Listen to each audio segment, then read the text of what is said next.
तशरीफ ला रही हैं। अदालत की कार्रवाई शुरू की जाए। केस नंबर 1 हाजिर हो।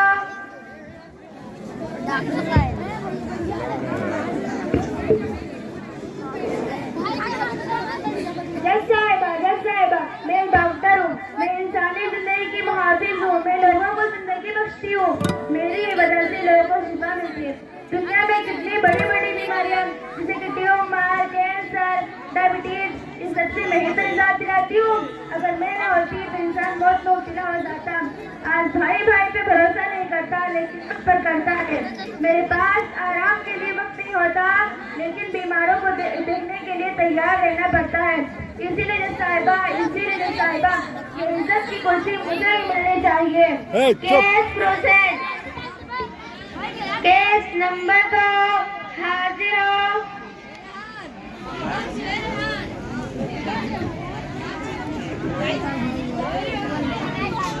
माय लॉर्ड, मैं एक वकील हूँ।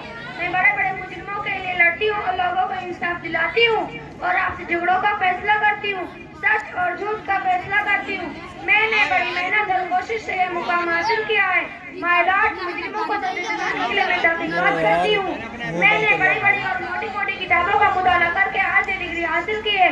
आप लोग मेरी वजह से इंसाफ पाते हैं, इसीलिए माय लॉर्ड, इसीलिए ये इज्जत की कुर्सी मुझे ही मिलनी चाहिए। Case process. केस नंबर 3 हाजिर हो।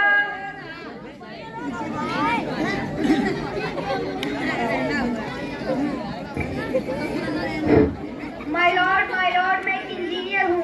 पहले जमाने में लोग हाथ फूट के घरों में रहते थे, लेकिन आज मेरे आ जाने की वजह से इतने बड़े बड़े बंगले बनाए गए हैं, इतनी ऊंची ऊंची इमारतें खड़ी हो गई हैं। इस सब का नक्शा मैं ही तो बनाता हूँ और मेरे बनाए हुए नक्शे से इतने बड़े बड़े बंगले बनाए जाते हैं और फिर लोग इनमें रहते हैं। तो जब मैं इतनी छोटी सी जिंदगी को इतनी आलीशान जिंदगी में बदलता हूँ, तो माय लॉर्ड, मेरी आपसे रिक्वेस्ट है, ये इज्जत की कुर्सी मुझे ही मिलनी चाहिए। Case process.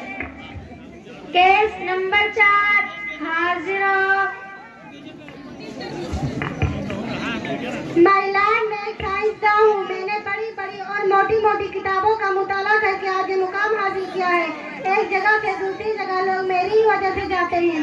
और तो और जज साहिबा, टेलीविजन, कंप्यूटर, कैमरे सब मैंने ही तो बनाए हैं। जज साहिबा, आपके पास वो जो लैपटॉप है ना, अभी मैंने ही ईजाद किया है। डॉक्टर के पास वो जो आला है ना, अभी मैंने ही ईजाद किया है। मुल्क में होने वाले मेरे मिसाइल और टेक्नोलॉजी जिससे हिफाजत होती है।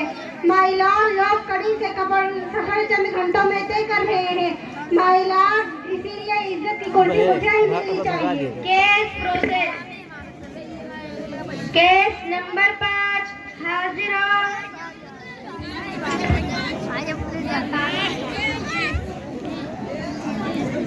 अरे इंस्पेक्टर साहब ना बोलिए। माय लॉर्ड, मैं पुलिस हूँ। मैं आप सबको बताना चाहता हूँ कि मैं तमाम तरह के मुजरिमों और दहशतगर्दों को पकड़ता हूँ, वतन और वतन के लोगों की हिफाजत करता हूँ, रातों को दौरा करता हूँ। मुझे आराम करने के लिए थोड़ा भी टाइम नहीं मिलता।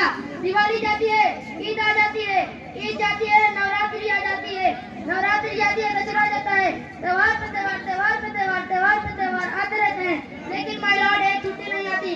कभी कभी तो अपने देश के लिए अपनी जान तक कुर्बान करनी पड़ती है। इसीलिए माय लॉर्ड, मेरी आपसे रिक्वेस्ट है कि इज्जत की कुर्सी मुझे ही मिलनी चाहिए। Case process. केस नंबर 6 हाजिर हो।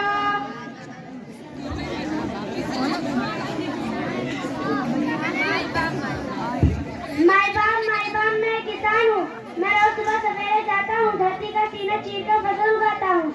मेरी वजह से इन लोगों का पेट भरता है। अगर मैं ना होता तो ये लोग कहाँ जाते हैं, आप कहाँ से रहते और अपना पेट कहाँ से भरते।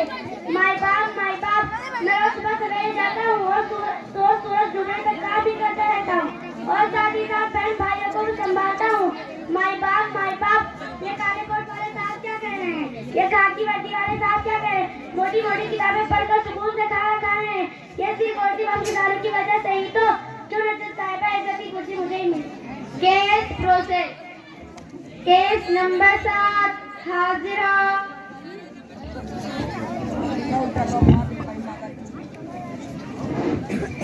माय लॉर्ड, मैं गुस्ताद हूँ। आज आपके सामने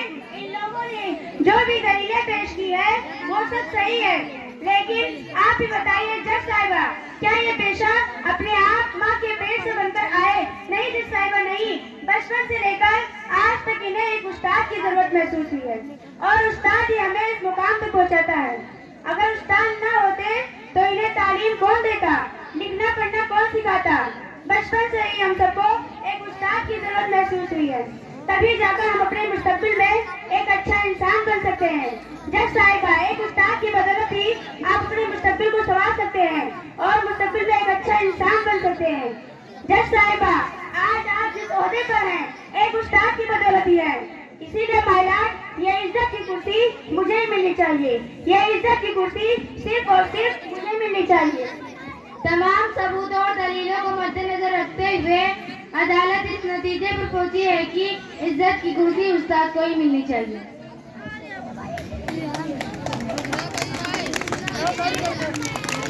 ताली बजा लड़के। खैरियत साहिबा, आप कौन हैं? हम वालिदैन हैं। आपको जो कुछ भी कहना है कटघरे में आकर कहिए।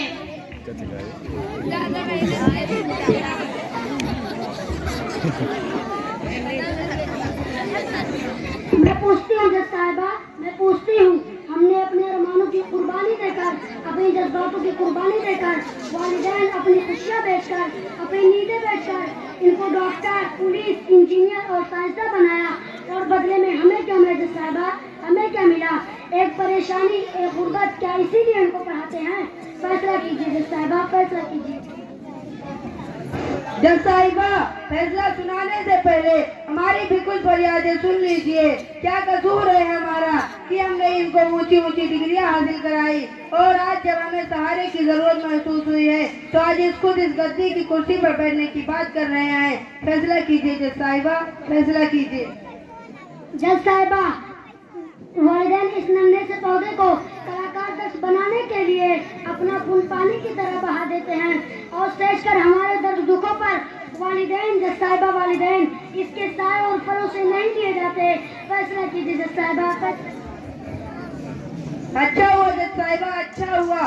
वालिदैन ने हमें बड़ी बड़ी और मोटी मोटी किताबें नहीं पढ़ाई और ऊंची ऊंची डिग्रियां नहीं हासिल कराई। ये ऊंची ऊंची डिग्रियां हासिल करने वाले शायद ये भूल रहे हैं कि आज जो ये सवाल हमसे कर रहे हैं कल यही सवाल इनके बच्चे इनसे करेंगे और जिन बच्चों के लिए हमें छोड़कर जा रहे हैं कल यही बच्चे इन्हें छोड़ देंगे। फैसला कीजिए जज साहिबा, फैसला कीजिए। जज साहिबा, बचपन में इन्हें उंगली देते वक्त ये नसीहत की थी कि वालिदैन की खिदमत अपने खुदाई ताला को पसंद आ जाए और तुम्हारी निजात का फैसला बन जाए। बस यही कहना चाहती थी जज साहिबा, बस यही। बस कीजिए, बस कीजिए, हमारे रोने से यहाँ कोई फायदा नहीं। ये लोग तो कल भी नादान थे और आज भी नादान है। कल से लेकर आज तक हम इन्हें सब कुछ देते रहे, सब कुछ सिखाते रहे और जो कुछ बच गया है इनकी औलाद इनको सिखा देगी। यह अदालत ऐसी आधी डिग्री हासिल करने को इज्जत की कुर्सी से नवाजेगी। हंसी आती है जज साहिबा, हंसी आती है। ये लोग कल भी सहारे के लिए उंगली मांग रहे थे और आज भी सहारे के लिए कुर्सी मांग रहे हैं। फैसला कीजिए जज साहिबा, फैसला कीजिए। वालिदैन की दलीलें सुनने के बाद अदालत इस नतीजे पर पहुंची है कि इज्जत की कुर्सी के सही हकदार सिर्फ और सिर्फ वालिदैन हैं। गुड लड़के, गुड।